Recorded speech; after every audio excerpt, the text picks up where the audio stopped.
Now this video we're going to talk about those things that you can do to really finish off an image, and these are all optional. In fact, these are ones sometimes I will never use them, sometimes I will use them frequently, but it completely depends on the image that you are going for and what your intention is in the portrait that you're creating. The first thing I want to talk to you about is color overlays.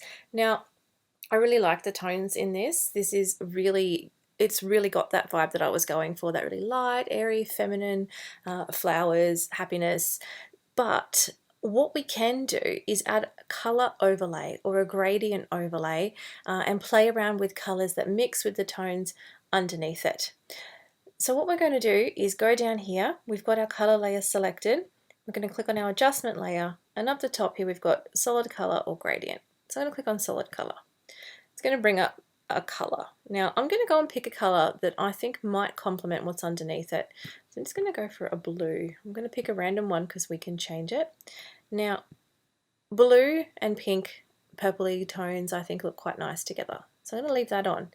Now I'm going to go down to my blending mode. Now we know that these all do different things. I'm going to stick to overlay, but I'm going to stick to soft light because I want a soft image. So I'm going to click on soft light. Now that looks silly. So what I need to do is bring that opacity down. And when I bring that opacity right down, you can see the ways that the colors mix together. Now I can bring it up, I can bring it down, I can completely turn it off. In fact, this is just all experimental. This is just about playing until you find something that you like. So here is no tone, and I'm going to add in just a little bit of blue. Okay, so if I turn that on and off, just to soften that gold a little bit, and makes it quite romantic. But, you know, maybe I don't like it. Maybe I like it a bit stronger. Really, there's no right or wrong here. It's just about you finding what you like. Now, let's say you want to change the color. Okay, double click. You can click and drag around, and you'll see, although I think I've got my opacity too low to really see, you will see what happens when the color changes. You'll see that the blending changes. Now, might try something different. A teal. Well, that looks kind of interesting. So it's really up to you to sort of see what you like here. Again, the color wheel, that color theory, quite often comes in handy to get complementary colors. Now, I'm going to turn that off. Am I not? I don't know. It's a hard decision. You have to make a decision about the kind of things that you like. I'm going to leave it there because I can always turn it off if I want to. So the next thing I'm going to see is overlays. Now overlays are assets that you bring in over the top and you blend over your picture. Now I've got a few that I've included in this for you to download. These are all over the internet. You can go and download free packs. You can download textures. There's all sorts of things that you can do to blend in with pictures, and it just completely depends on what you're going for. So because I want something light and airy, I'm going to show you some of these light overlays that I have. So I'm going to try this one to start off with. Now these are made with a camera and a prism in front of a lens. So what it does, when I bring this here, remembering that I want it to be the same direction as my light, and my light is coming, yeah, we'll leave it there, that's okay. Leave that there and click enter. If I go over here and change this to screen, you'll see that it gets rid of the black. It's got the blending mode. Now this is in completely the wrong position because the light is over her eyes here. But if I bring this down, you know, maybe that's just a really soft effect. And it adds to that romantic feel, but this one's in the wrong position. So maybe a bit of light here. Maybe this is just the wrong one. What if I rotate it and have it down the bottom? I need to fill in some of that heaviness down there. A little bit better, except it's coming up over her chin, so I don't think that's the right choice. So I'm going to delete that one. Let's try a different one. What have I got in here? I want something down the bottom. I want something not so strong. Maybe this one if I rotate it here. I want something to come and fill in this front foreground. So if I turn this around, I'm going to hold the shift key. I should have done that at the start. make this fill in here, and then screen and enter. Now that looks a bit cool, doesn't it? I love that.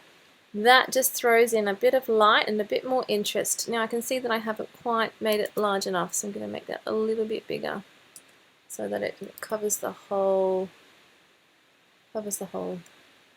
shot. Now that to me is looking absolutely lovely. So if I go here, that was what I had after Adobe Camera Raw, which is lovely. I can add that light in. And if I wanted to add that blue in just to soften that yellow a little bit, I quite like that, I could. So these are ways of adding in different elements. So I'll turn this off and just show you another one, although it's not going to be right for this picture. Let's look at a white. Now this is more of an overlay. This is a scan, a film scan. Now if I can pull this over my whole image, again, not right for this shot, but you'll see it's got creases, paper creases, smears. Go down to overlay. Okay, I don't like this one because on a portrait necessarily because of the texture that it gives, but if it wasn't a close-up and you wanted it to give that old vintage look, this is a way that some people do it. And you can layer all of these things together, of course.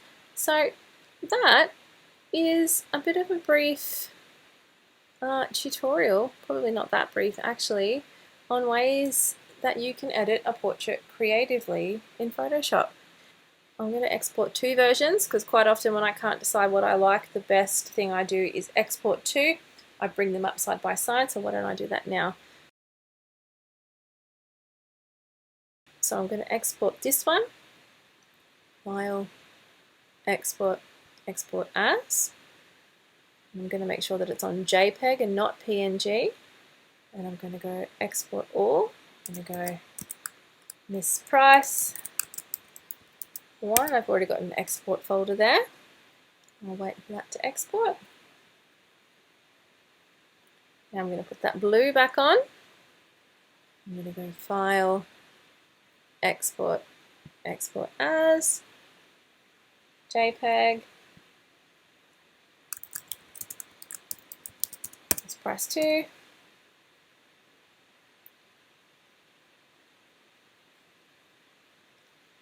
And then I will go and find that folder.